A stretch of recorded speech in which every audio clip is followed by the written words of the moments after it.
Bună ziua, doamnelor și domnilor. Guten Tag, meine Damen und Herren. Good afternoon, ladies and gentlemen. Este o mare plăcere să moderez astăzi un seminar al Aspen Institute Romania legat de un eveniment politic și economic major, și anume președinția germană a Uniunii Europene în vremuri destul de dificile. We will have this conversation in English language, and I want to thank you both the two ambassadors, participants, His Excellency Meier-Klodt, German Ambassador to Romania. Good evening and welcome, Your Excellency. Thank you very much. Good evening.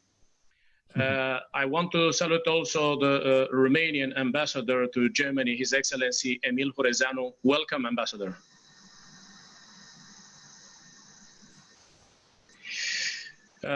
We want to discuss about this German presidency during very difficult times we are facing, and we have many fronts open in front of us, especially when EU is facing so many provocations. We want to talk about the effect of the pandemic of COVID-19. We want to talk about the economic troubles that are ahead of us. We want to talk about the Brexit dossier, the relations with the United States, with China. We have so many interesting subjects to discuss. And of course, the opening remarks on this Aspen webinar will come from His Excellency Meier-Klodt.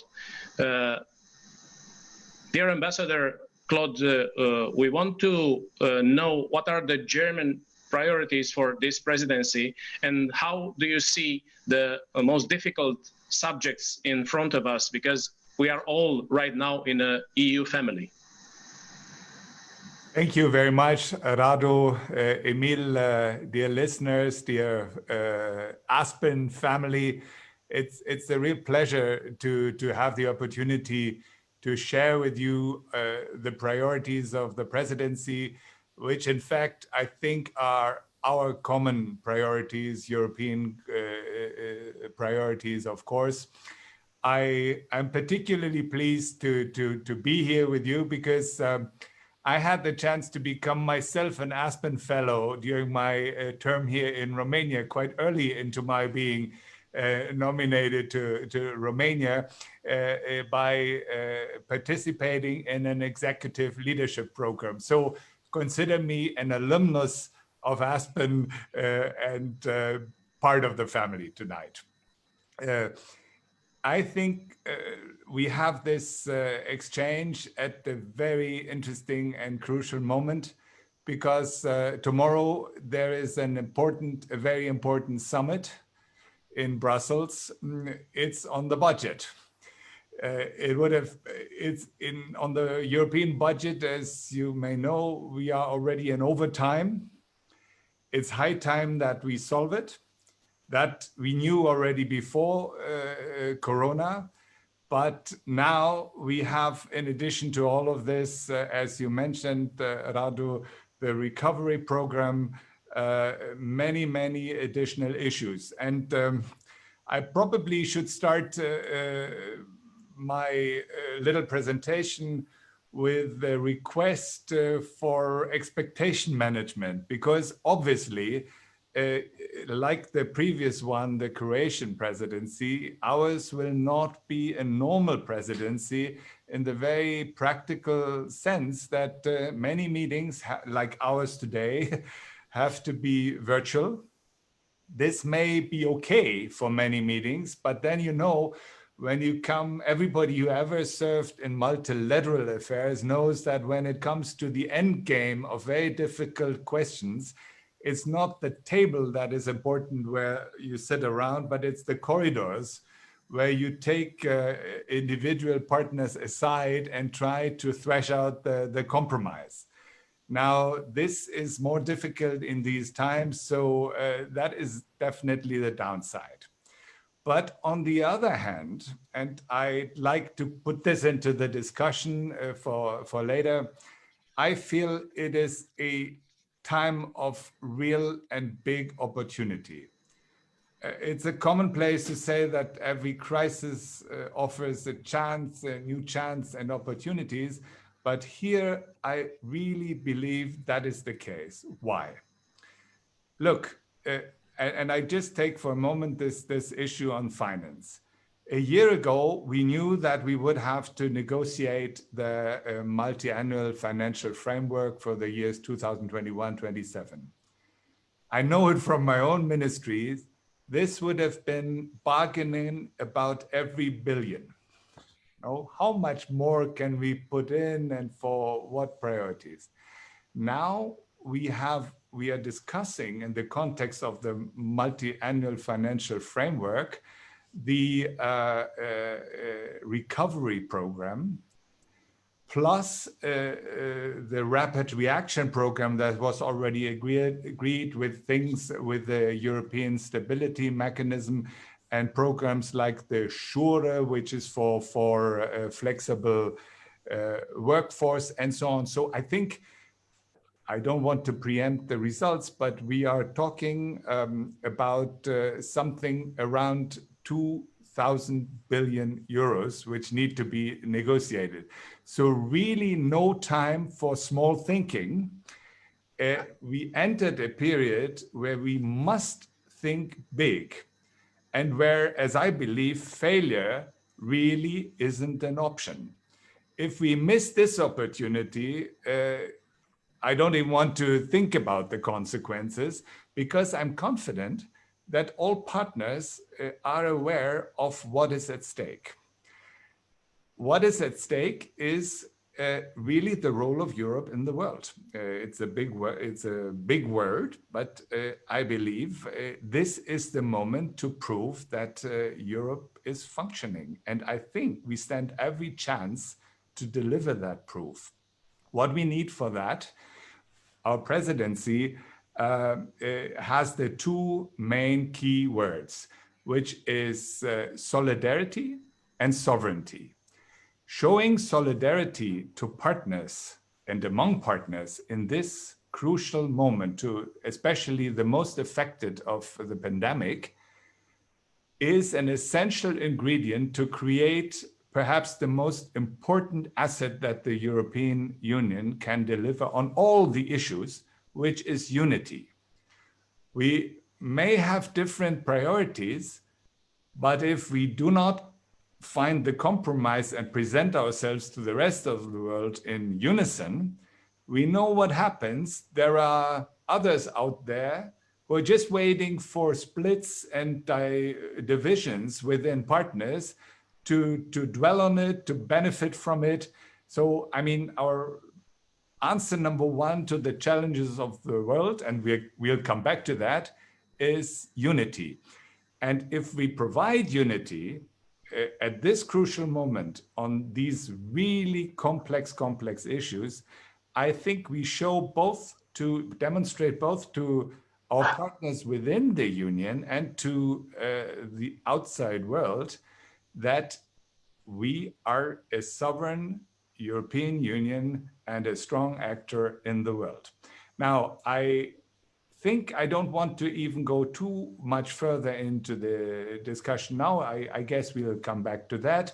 Of course, thrashing out that deal on the money issue, I remember there's this joke, money isn't the most important thing in the world, but unfortunately you can't buy the nice things without money. So in a way, solving the financial issue at the outset of the presidency. Now, tomorrow they will deal with that.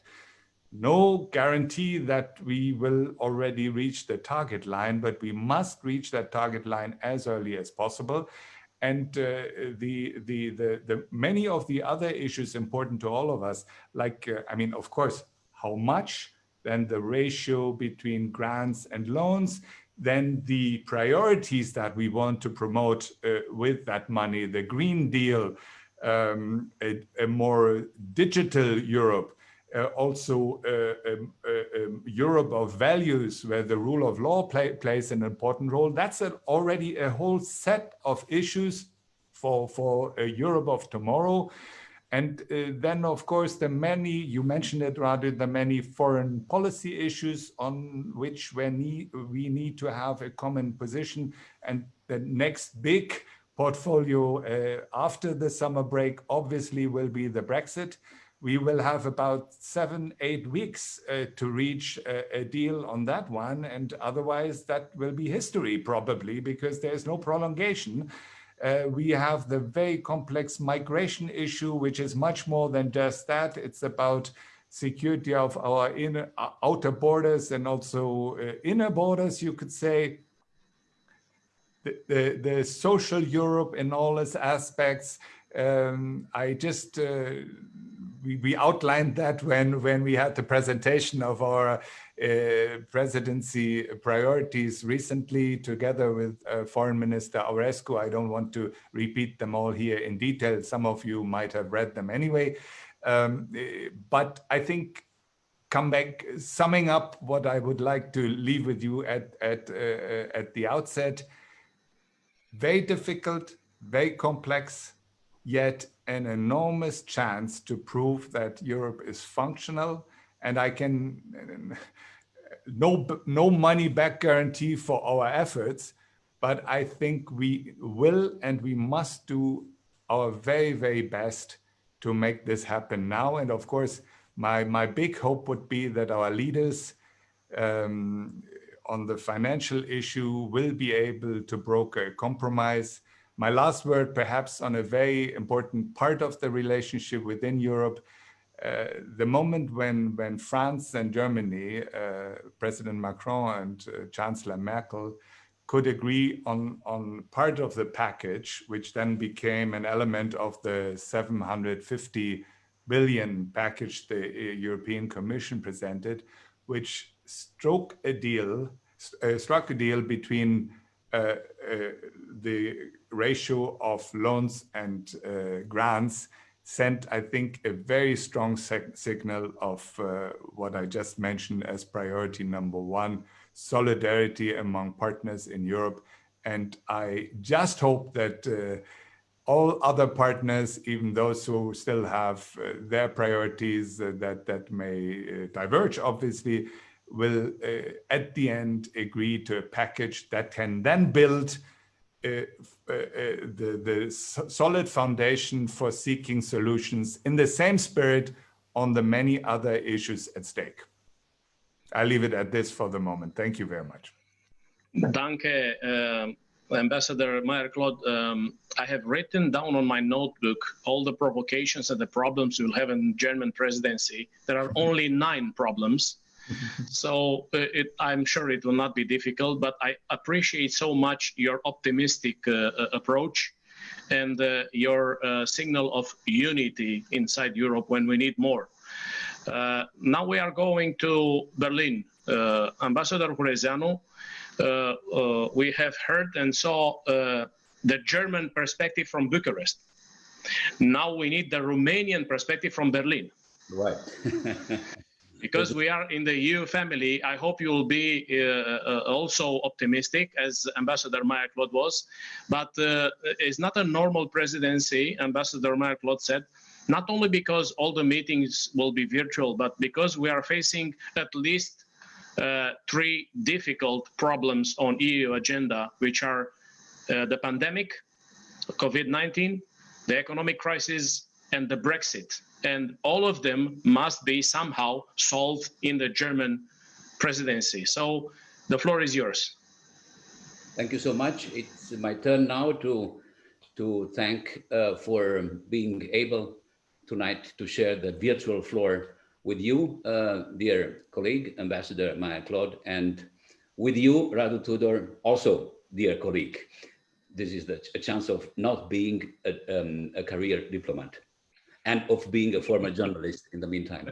I accepted with great pleasure this invitation to attend the webinar dedicated to the German EU presidency under the auspices of the Romania Aspen Institute, which is indeed a great family, and I'm grateful to them for hosting our meeting.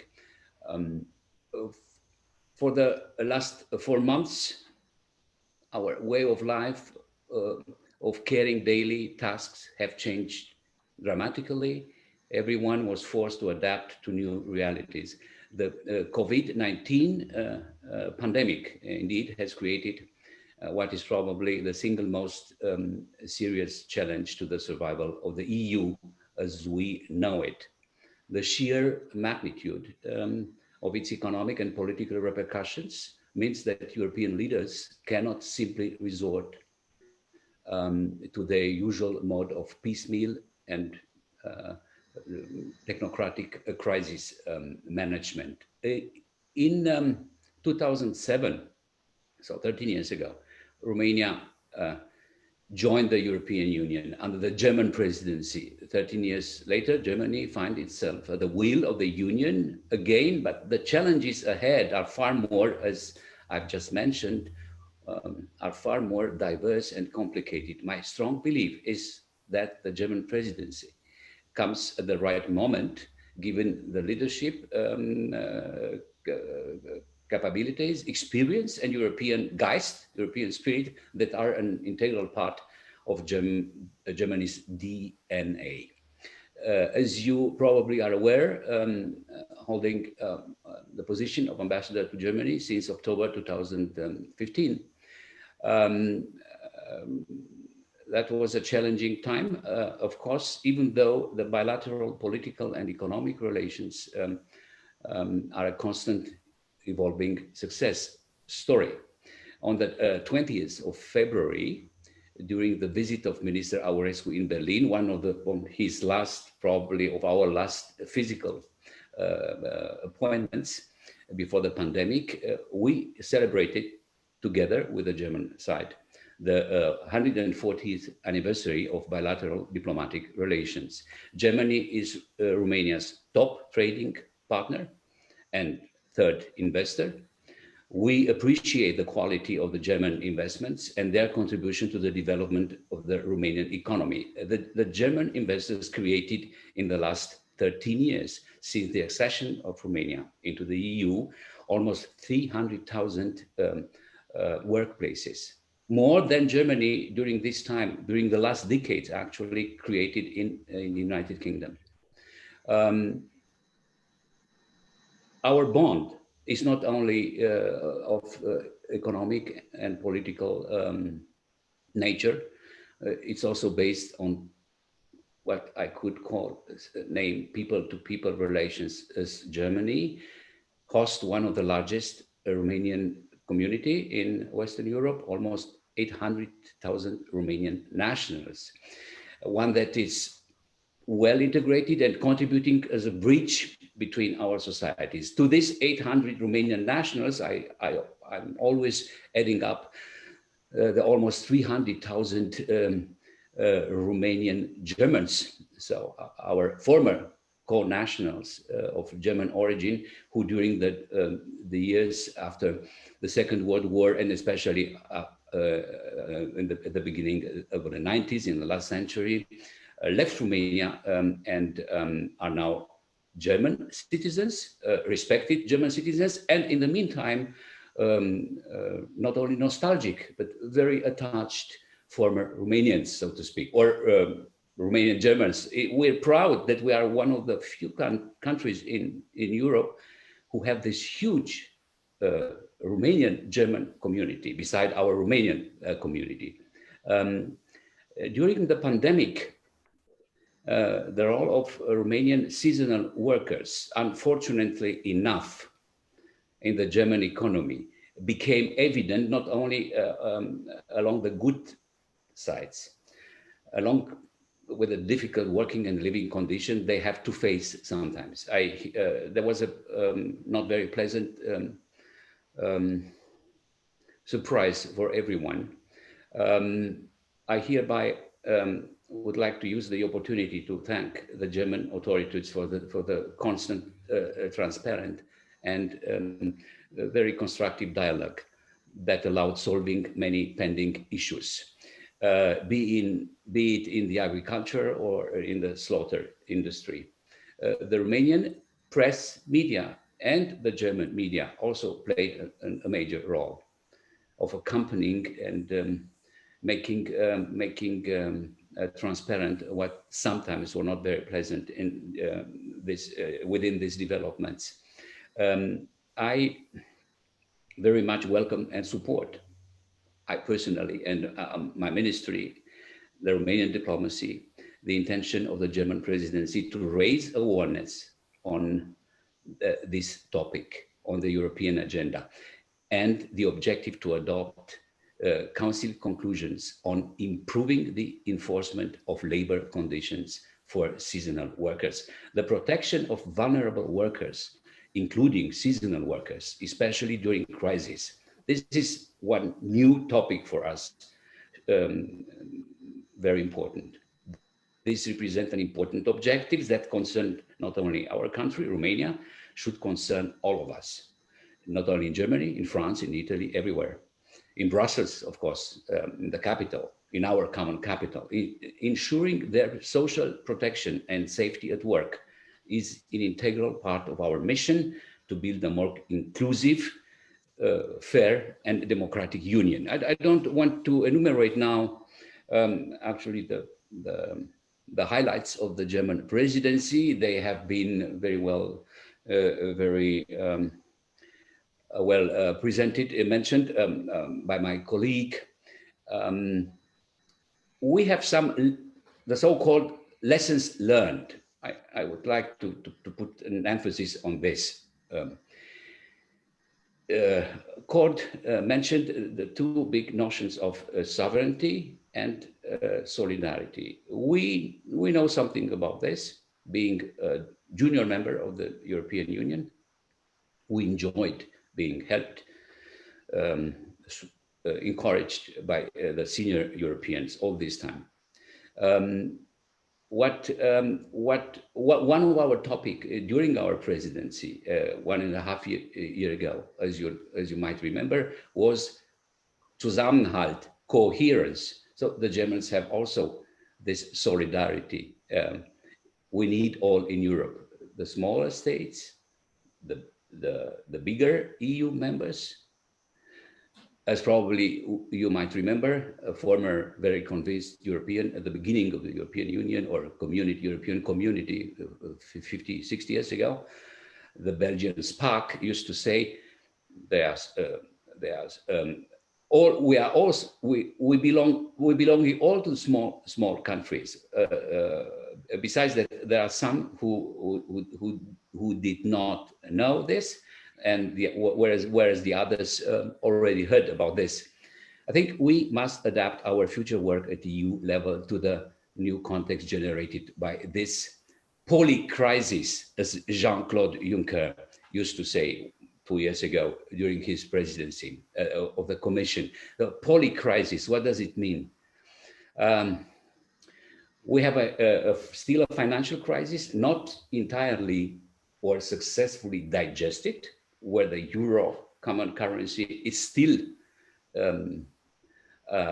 creating divergences or discussions. We have some geopolitical or security defense crisis, which as Europeans, we did not cope with very successfully and still do not know how to cope with. The war in Ukraine, the war in Syria, a return of the great power policies, or with three big players, three former and present powers, the US, Russia, the Russian Federation, and China.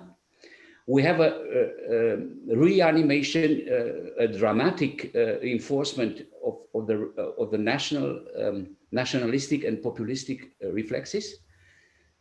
And I think given all this, our need is to design the most adequate instruments and mechanisms of a European common response to these challenges. I salute the intentions of the German presidency to extend the so-called lessons learned approach and to boost discussions on various other policies and areas of interest. I was following with high interest and attention what Cord knows, of course, much better because he took part in this conference, what the German foreign minister Maas said a couple of months ago during the German ambassadors conference in Berlin. The so-called European imperative has to be adopted by the German foreign policy. And what does it mean, European imperative? And I'm very glad and pleased that Germany is developing this concept from the very beginning of its presidency. It means that the national interests of Germany are perceived through the lens of the European interest, and vice versa. The European interest, so our all EU members' interests are considered to be, so said the German foreign minister, German national interest.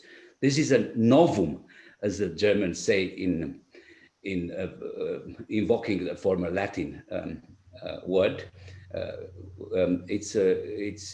think it's a very important point. It's a major shift in the German political reflection, in geopolitical reflections. Of course, our topic, Radu, now tonight is to discuss the problems connected to the pandemic, COVID-19 pandemic, which created a very dramatic crisis, which could be fatal for Europe if we do not develop the right anticorps. And I mean, not the real defenses. We need now more than ever this enhanced defenses. I'm glad that Romania was the first member state to host, by the way, the COVID-19 pandemic, to host the RescEU,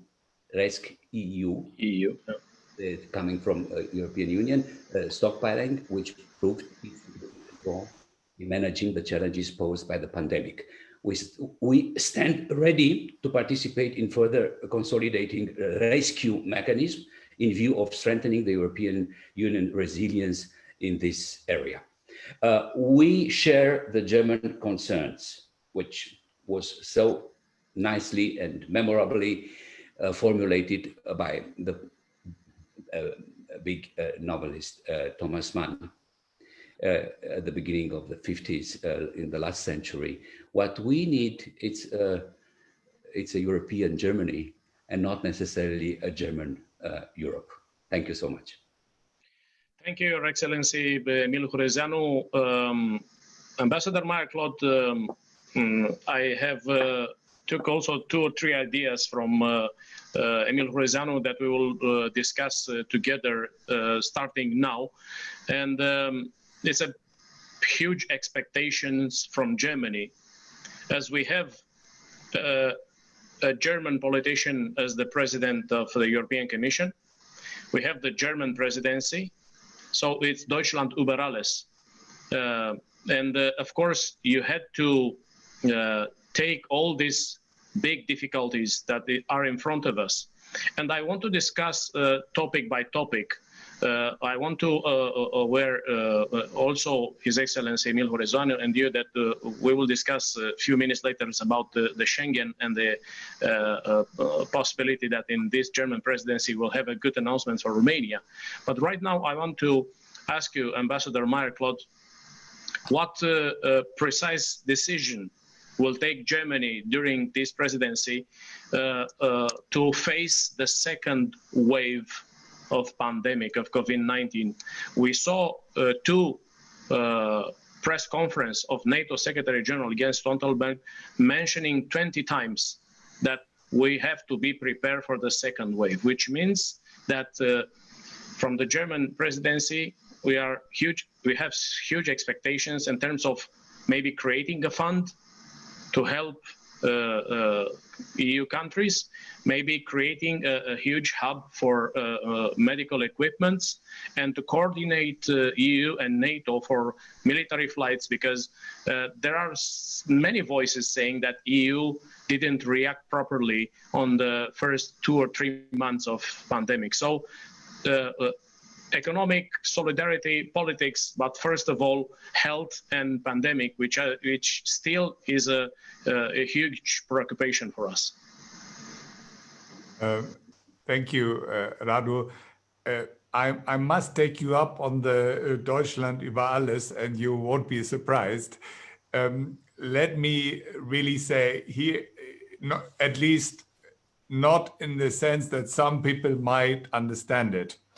I think it's in a way a lucky coincidence that both in Germany and at the Commission, there are two profound pro-Europeans, obviously, convinced Europeans, and that two that understand each other quite well, know each other, and can in a way work hand in glove. That's about it. Because there is obviously no way on dominating positions of others. What is at stake here, as I tried to point out at the outset, brokering a compromise between quite divergent positions on important issues is a very tricky deal. If you come up bottom up, top down with your solution and expect everybody else to adopt it, you are bound to fail, especially at this moment. So here it's more a matter of being modest, of listening well to positions of others. And I think the ladies in charge have made proof of this ability.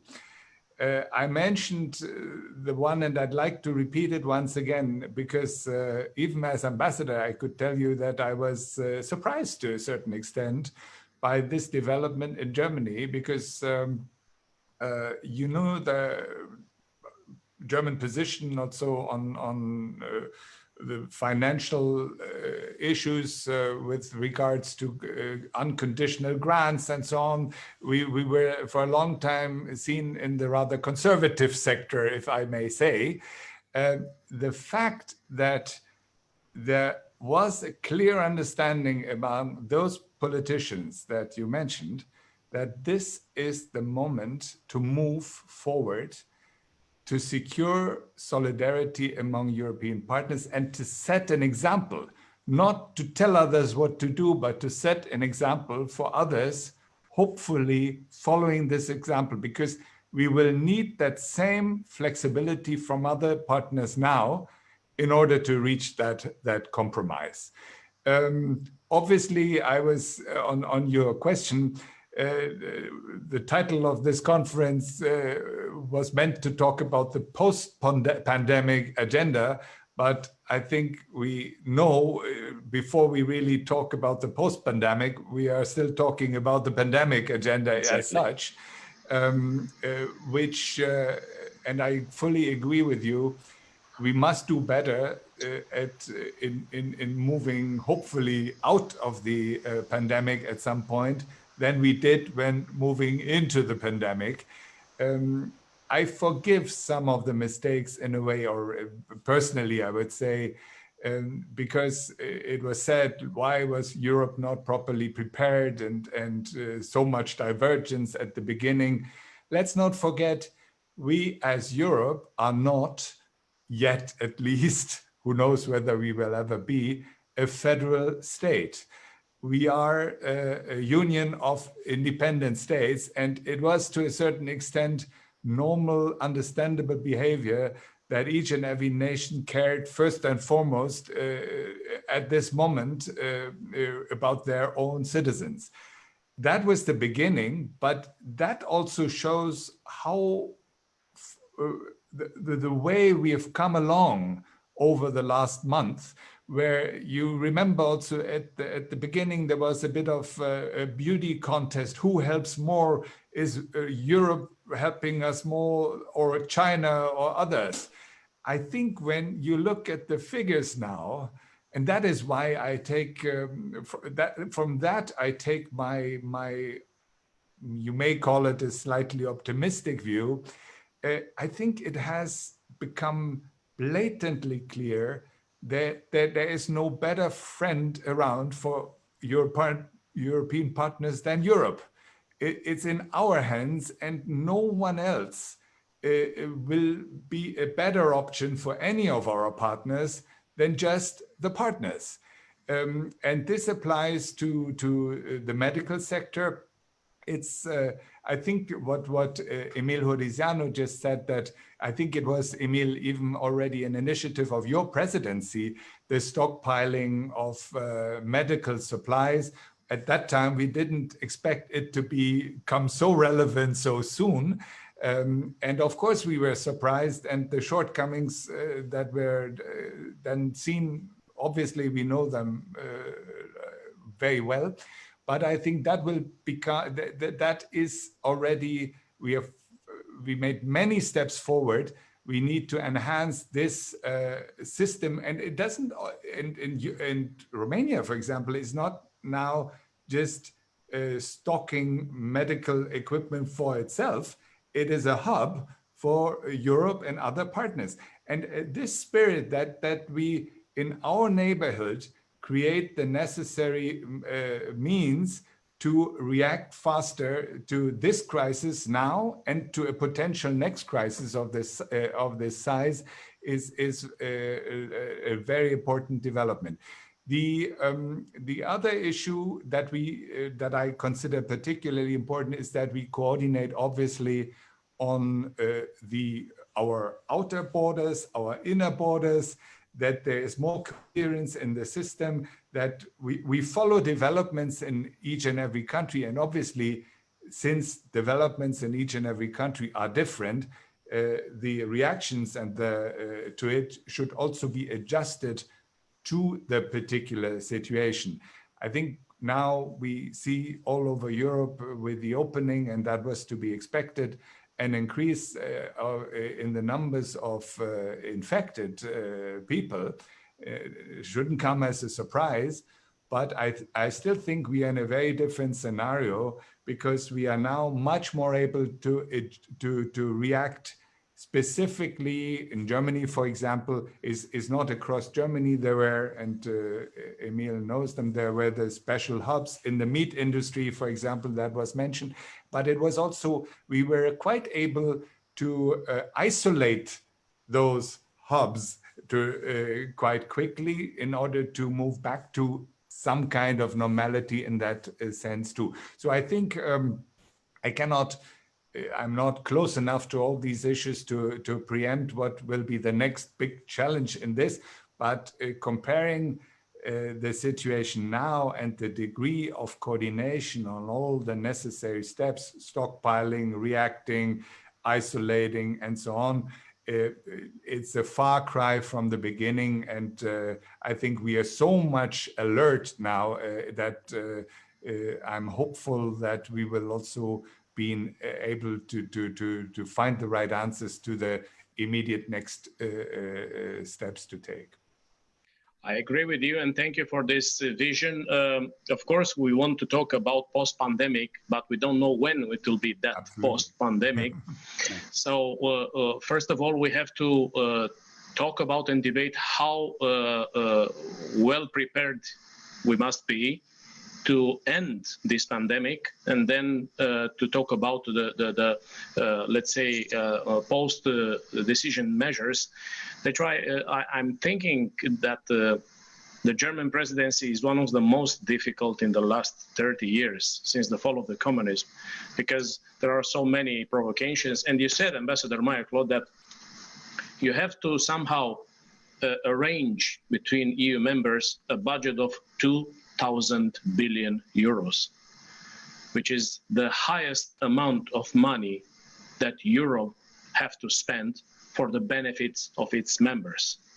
And from this point of view, I know that it will be an excellent exercise to watch and also to be involved in, as Romania is an EU strong partner also for Germany. Ambassador Curezeanu, I was wondering if you have some rumors from German media or from German friends about any decision that Germany will have to take during his presidency about expanding Schengen and Romania to join this space. Because before pandemic, and of course after this, we have the same topic that Ambassador Meier-Klodt underlined 3 times. It's about migration, and it's about securing border, and it's about the EU assuming important role in controlling these networks of illegal migration.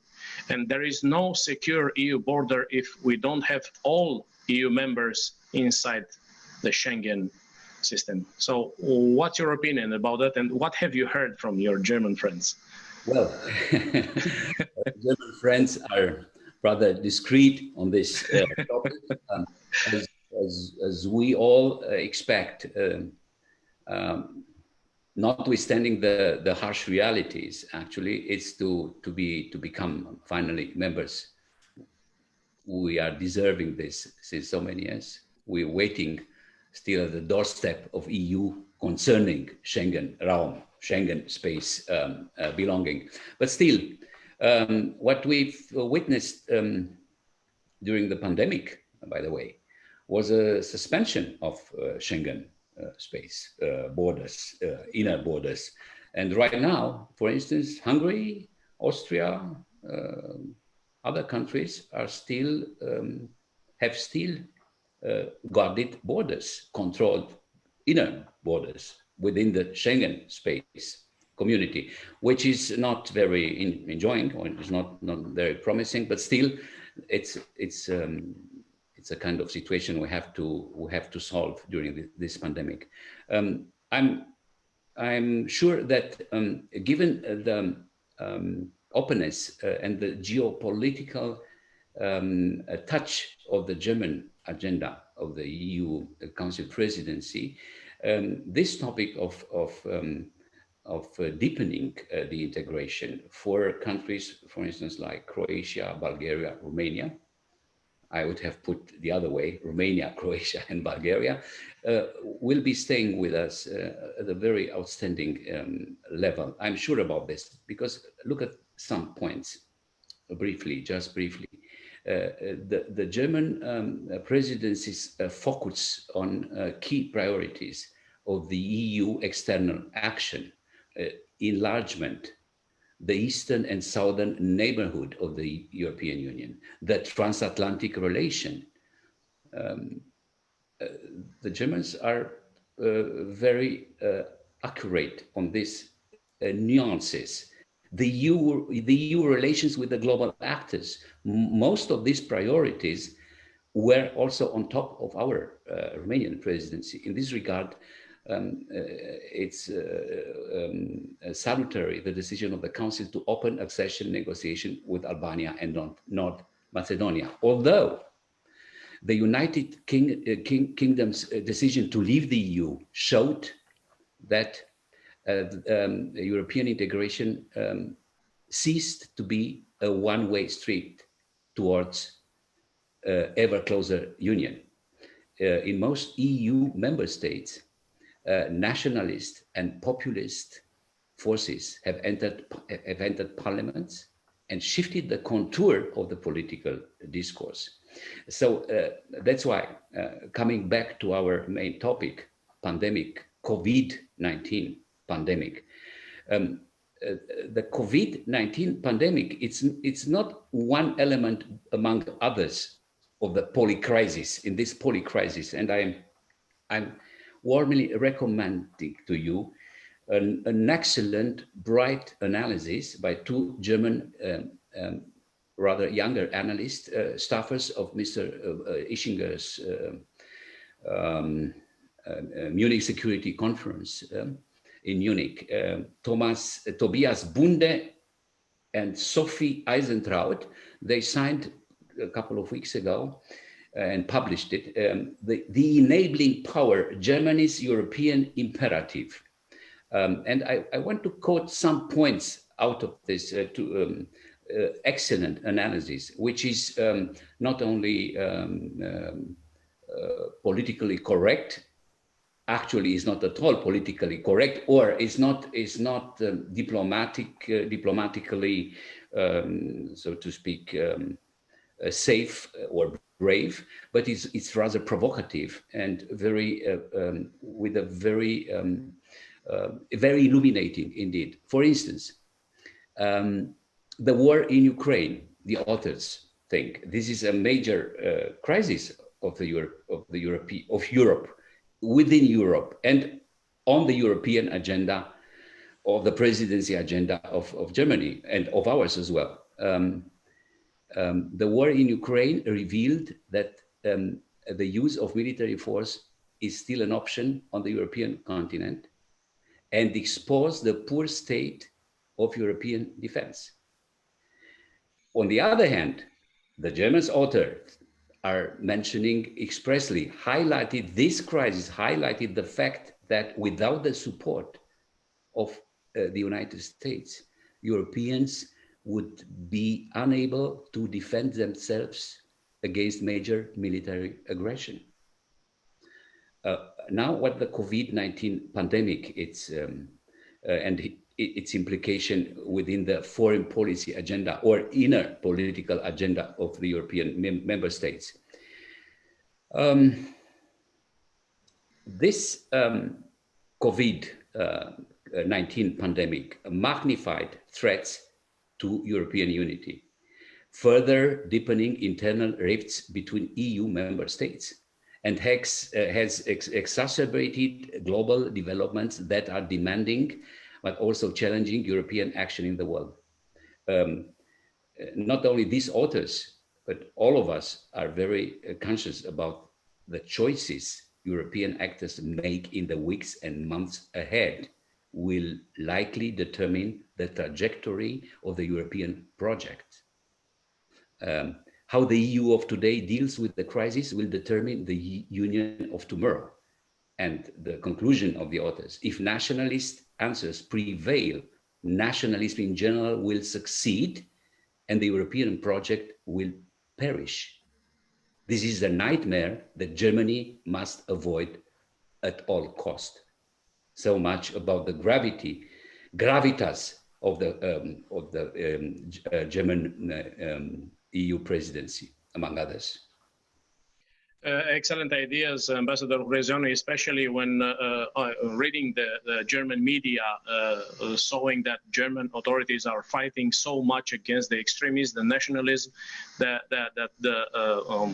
waves that are shaking the European projects and also the national status of many countries. Ambassador Meier-Klodt, do you want to say something about the Schengen decision during your presidency? Yeah, I with pleasure. And since we're here among Aspen friends and fellows, let me move a little bit beyond the normal lines that you say on these occasions. In diplomacy, I think there are two things of crucial importance. One, you need to know what you want to achieve.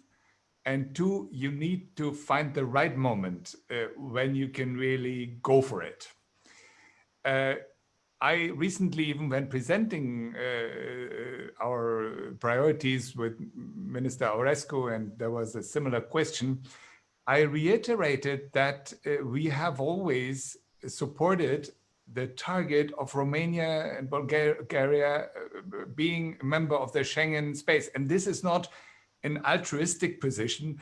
It's obvious that we must all be interested in having this free space of free movement if we can secure it. Now, that was called breaking news. Basically, I just repeated what we've always said and what we are aiming at. Now,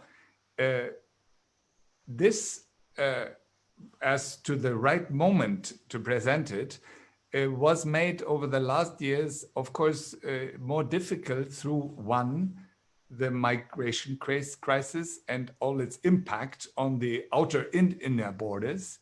And it's part of the presidency package. I briefly mentioned that we still need to find the compromise on a working burden sharing with regard to refugees, asylum seekers. As you know, positions on that one are also still far apart among European members, and it's next on the agenda to find a compromise on that. And then obviously the pandemic, needless to say, has created additional problems on openness of borders and so on.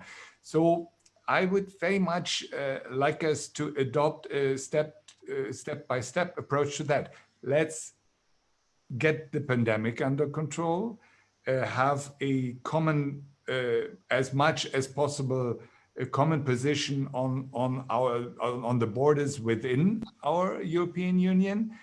Then, as soon as we can, tackle the compromise that we must find on the burden sharing on migration. While doing that, hopefully benefiting, and this is what I'd like to say, from a new spirit of solidarity that may trickle down, as I said. If we manage to show it on the very important financial issue, we may carry it further on the next issues to come. Because one thing is crystal clear. Schengen is not a technical issue. It's the moment when all come together and say, this is now the right political moment to move ahead. On the technical side, I mean, I can speak in my capacity as ambassador here in Romania. I only hear praise from my colleagues in police, criminal police, even on the military side. Cooperation with our Romanian partners is exemplary. So obviously here, the problem is not there, and we shouldn't also not sort of limit it to the question, some deserve it and don't get it. Why don't they get it? Let's see it in this larger context, and let's all of us, including Romania itself, work towards reaching that point when the next window of opportunity, when we have solved some of the really important issues to move ahead, when this window opens. And that's the moment where hopefully at some point we can strike and have and implement the target that we all want to achieve. Ambassador Meier-Klodt, thank you for this very sincere answer. And inspired by one of the questions from our viewers that says, Cristian Vasile says that during this pandemic, we saw a strong cooperation between EU and NATO to fight this provocation, which is real. I want to invite you to say something about the transatlantic relation that also Ambassador Hurezeanu mentioned.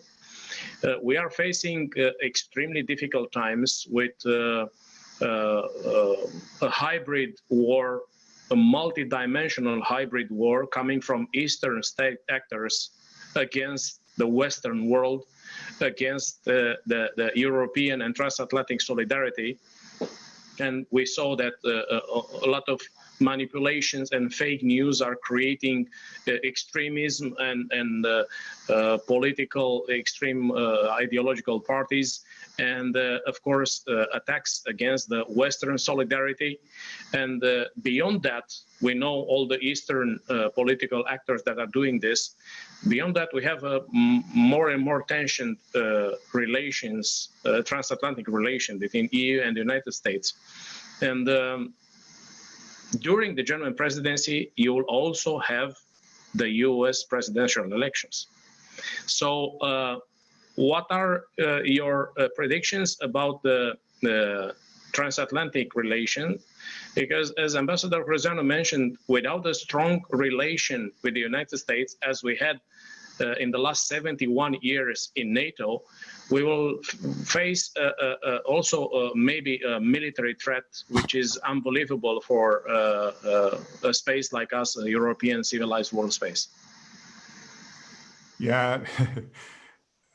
Your question reminds me of Mark Twain. Predictions are difficult, especially when they deal with the future. But I mean, we don't even have to base our policies on predictions or hopes. Let's just be very realistic. All the big partners that Emil Hodiziano mentioned in the world, whether they are partners or rivals or whatever word you may find, are not easy to deal with at the moment. This definitely applies also to our traditional strategic partner, the US. I mean, needless to say, whoever reads the press knows the issues that make life in our relationship, even with Germany, on a national basis, much more difficult. Yet, the US will remain the most important strategic partner in the field of security and many other areas, obviously. So there can only be one objective: to make sure that we can improve on that relationship, or at least safeguard as much of that relationship now and improve on it whenever the political opportunity arises. I don't know what next elections will bring. That's the charm of democracies. You deal with the result when you know it. But I think, independent of individuals, there is this, and many have said it before, there's a very profound structural change in the United States with regard to their role and or perhaps also commitment in Europe. And I mean, this is for more knowledgeable people to analyze that all in their detail. So, but I think it will definitely not change by just another person as the next president. There are structural changes that we need to deal with but we must understand where our interest is. And by the way, I've always appreciated Romania as being one of the strong, maybe definitely of the strongest advocates of the transatlantic relationship, which is a voice very helpful within European partners. There may be different priorities among different partners. Hearing Romania making that strong point again, which really echoes what we feel in Germany too, is really helpful. And at the end of the day, what does all of this show us? We have only limited grip on our rivals, on China or on Russia, and also on our friends like the United States. But what we can change is ourselves. And the more we understand that we can rely at the end of the day only on our own capabilities, that may not be enough, because definitely in the security field, we need the transatlantic relationship, NATO, that goes without saying. But we can do a lot more ourselves. And again, I come back to what I said at the outset: crisis and opportunity. We've said that many a times in the past. I have the feeling this is the moment when things may really change, and that Europe is beginning to take more responsibility in its own hands, also in the field of defense and security. This will not be done from one day to the other. It's a long process. But here again, I feel there is a new spirit as to sovereignty of Europe in this area as well. Thank you, Ambassador Meier-Klodt. Ambassador Kuzen, please. Just a few words, Radu, to take over. I want to provoke you and to tell you that this transatlantic relation is also pressured by the China and Russia. And if we are not having a new deal between both sides of the Atlantic, maybe we'll have a huge headache. The real point, the real thing, as the Coca-Cola says, is how Europe can improve or enhance European Union, I mean, its geopolitical role. So I have three quotations. One of those comes from Annegret Kramp-Karrenbauer, who is the defense minister of Federal Republic of Germany. Quote, end quote, "I think that Europe, and especially my country, have a duty to become more able and more willing to act, because we Germans and we Europeans are faced with a strategic situation that is increasingly dominated by great power competition." Then we have Mr. Joseph Borrell, our common foreign minister, who repeatedly during these weeks of intensive lecture for all of us underlined the necessity for Europe to relearn the language of power. European leaders must make sure that these grandiose claims are filled with meaning. So we cannot assist passively, cordially, as if nothing happened, consideriente, as the United States, China, and the Russians are re-managing their competition within the great powers logic. And I'm quoting once more again the excellent analysis by Wolfgang Ischinger's junior staffers, The Enabling Power, edited a couple of weeks ago by the Munich Security Conference. There are two junior analysts. They are not politicians, they are not diplomats, they are neither journalists. Naturally, the conclusion is, naturally, the partnerships Berlin needs to foster in order to defend European values and interests in the world extend well beyond the EU. Most importantly, following Brexit, it will fall to Berlin to ensure that relations between the United States and the EU remain as strong as possible. And Germany should also work with France to secure close coordination and cooperation with the United Kingdom. I think this is a rational, very wise perspective.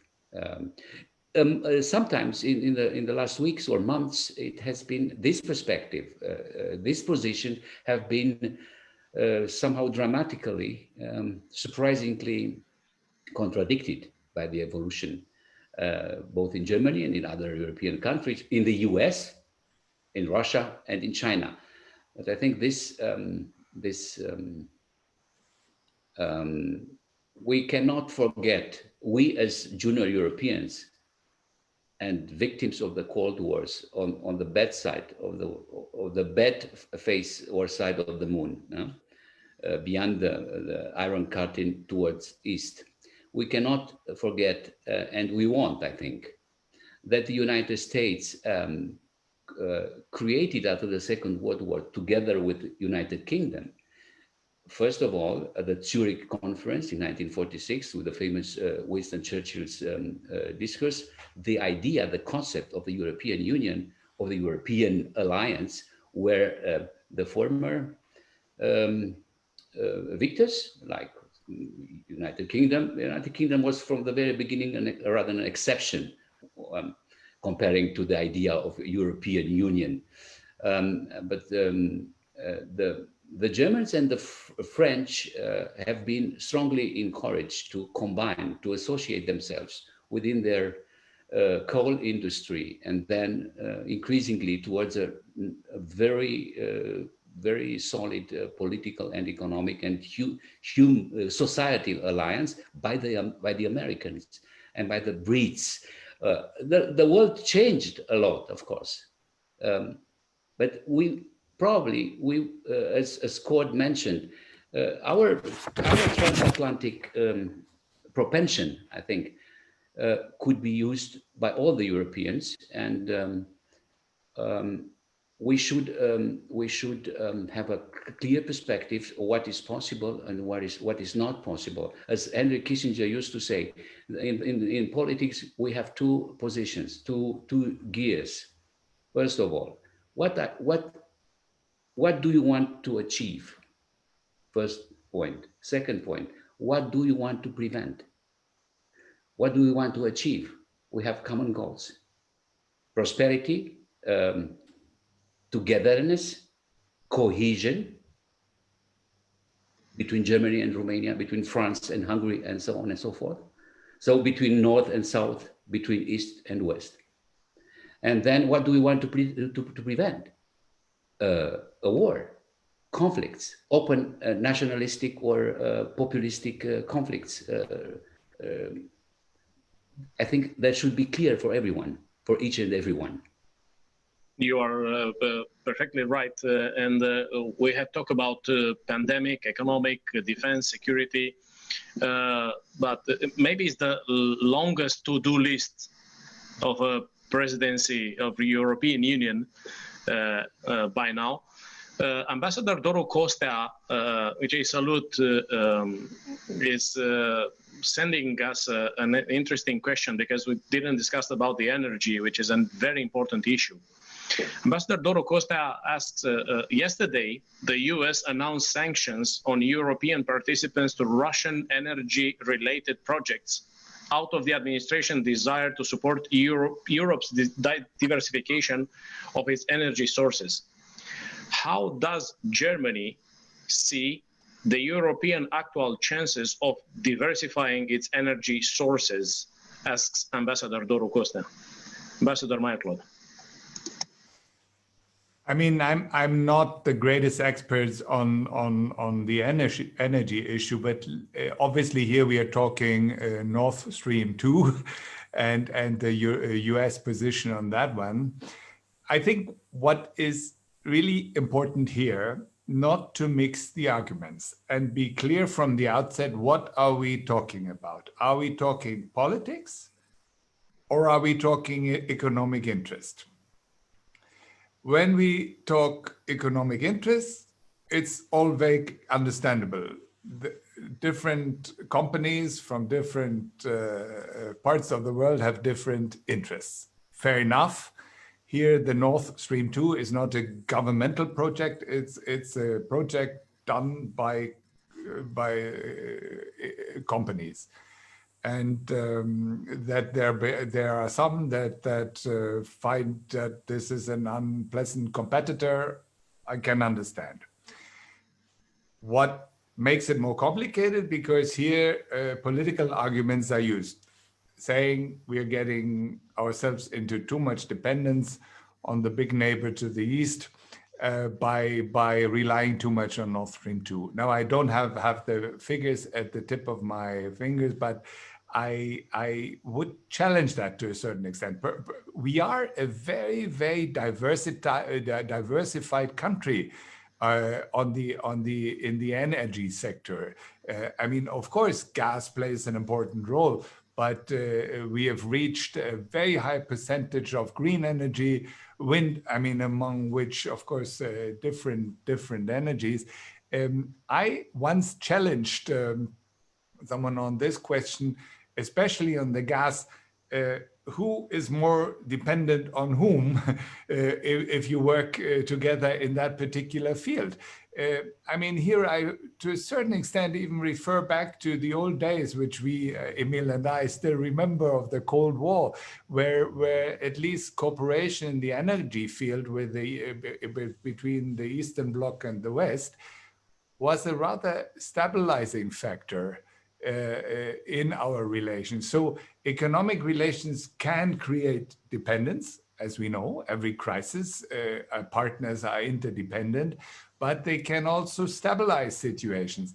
I would challenge those who say that, politically speaking, that we really become overly dependent, politically speaking, when promoting, I mean, we are, when supporting or not stopping, let's say, a project like Nord Stream 2. But bottom line, I think when there's criticism, listen well. And sometimes I do have the impression that on the basis of a political argument, there may be sheer economic interest. Again, you may call that part of the game, but it's important to realize that and also make it clear to those who may interpret too much into what's going on. Thank you for this answer. We have 5 minutes left, and beyond all the problems that we have discussed, we saw that provocations are coming and going. I think at the end of the day, at the end of this German presidency, things will be much better than they are now. So I trust so much the huge German experience on leadership of Europe, and of course, its excellent profile as an allied country, both EU and NATO founding member. So I want to express the last idea for this webinar, saying that perhaps since the fall of the communism, we are facing the toughest times for Western solidarity. I don't remember any difficult other times in 30 years provoking so much the unity, the solidarity, and the common values defending in both sides of the Atlantic. I think if we will give a sort of hope during this presidency and at the end of it, that EU and NATO will both prevail with all the values, all the core values, with the transatlantic unity, with understanding between members, and let's say a very good start for the next year. Maybe this will be the best news we can ever have from this German presidency. I was talking to my friend, Ambassador Emil Hurezeanu, saying that we are Cold War veterans, Emil Hurezeanu, not only Cold War victims, but as Cold War veterans, we have a certain feeling what kind of threats are coming from the East, and we are here on the eastern flank of NATO and the EU, and we have a special radar for the threats that are coming. So we saw that the European unity, the transatlantic unity, are facing huge provocations, and I want you, both of you, to have a conclusion on this huge threat that is right now on European solidarity and transatlantic unity. Ambassador Hurezeanu. Well, we all know, Radu, and you are right in your considerations, that there are some rifts, some problems within the European Union, between the northern flank, the southern flank, concerning the financial, for instance, considerations or solutions coming out of the crisis, from between Western countries and Eastern countries, when we're talking migration or the rule of law. Watch out. One of the major point of the German presidency is the rule of law and some consequences. The Hungarians and the Poles have already given already their signals, which are not very encouraging from the Western perspective. Okay, that's right. We have to consider that the history is moving. Probably the European spirit is not the same one as during the first years after the Cold War finished. There is a kind of how could I say, passivity and indifference. I've been very alarmed by the percentages in Italy in the middle of the crisis, of the pandemic crisis, where more than 50% of the Italians were much more trustful in China than in the European Union. These percentages are quite alarming. We cannot separate ourselves from history. In the era of the fake of social so to speak, communications channels. I have nothing to say against the Facebookers. On the contrary, they are our now. We are live on Facebook. Be aware. There is a tendency, the war against the statues, a tendency to forget history. We should not forget history with its better and worse dimensions. We owe very much to the United States, keeping alive the spirit of freedom and of true democracy during the Cold War. We owing very much to Germany after the reunification of Germany and of Europe, when former Chancellor Helmut Kohl was the one who helped and supported the smaller states of Europe, of Southern Europe, of Southeastern Europe, coming together within the European Union. I remember, and you, Radu, might remember quite well, I'm sure, at the beginning of the 90s, in 1991, as the former Chancellor Kohl decided to offer for free for a year, by the way, energy, without any price, to Romania. So Romania enjoyed the German energy without any cost for 1 year.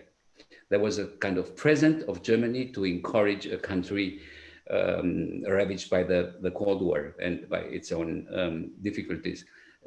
And I'm sure that Germany will have a successful presidency. It's a very tough challenge. There are so many, the polycrisis is here, but still the experiences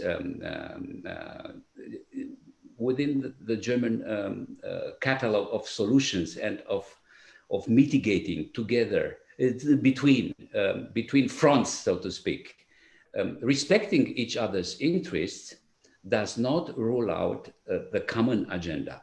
So these discussions about the energy project of Germany with the Russian Federation, okay, I would rather say we have to respect each other's interests, national interests, and not to forget to combine them, to put them, to associate them together within the same community of interest as well. So I'm very encouraged that this European imperative, as Heiko Maas called this new thrust, this new impulse of the German EU presidency, which is seeing the national interests, the German national interests, said Maas, through the European lens and considering the European interest as German national interest. We could anytime substitute German with Romanian, and this is it. Right. Thank you so much, Ambassador Brezeanu. Ambassador Meier-Klodt, EU and NATO and Western values must prevail. Otherwise, we'll have no success against pandemic, no economic strength, no peace, no security, and maybe no future. So first of all, German presidency is about giving signal of our solidarity and unity, coming back of your speech at the beginning of our webinar. Western values are right now very strong shaken, and we are all looking to Germany to give us the good news during this presidency. No, I started my presentation with a hint towards expectancy management, and I might as well end on it. If you ask me, will we achieve all the targets that we have set? First of all, I don't know, but my feeling is, of course not. But we will have achieved something very important if we will have this spirit of solidarity, determine further action in the course of the presidency and hopefully beyond. And that is, in this particular situation, we cannot allow ourselves to just say that in an abstract way. We have to show it from day one. This recovery program on the pandemic has the name Next Generation Europe. It's very symbolic in my view, because if we prove on this and this first, the financial, we've mentioned that in all its complex facets, if we manage to set an example right at the start, that we were able to handle that despite the very diverging positions that we have had and still have among European partners, then we have a tangible token of solidarity among partners. Our role is the one of an honest broker. It's a humble role after all. We can't impose it. We will try to make it happen.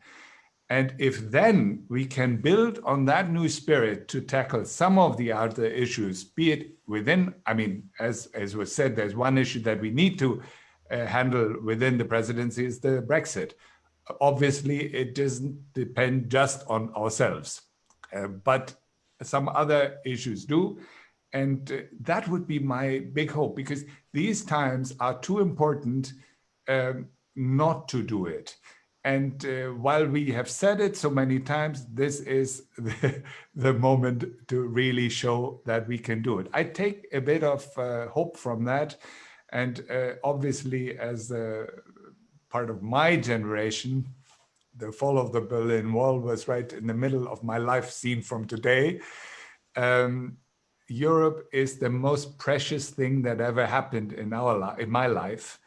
And the fact that we are now moving east-west, what used to be east-west freely, is such an important thing to defend that it really deserves our very best effort. That's exactly what we will try to do.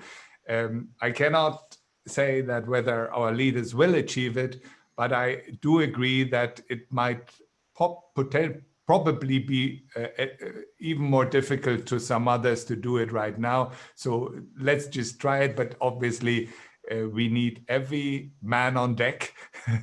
And I'm really very happy that in Romania we have such a strong partner, which is linked to us. And Emil Hoiseanu said it at the outset in his introduction.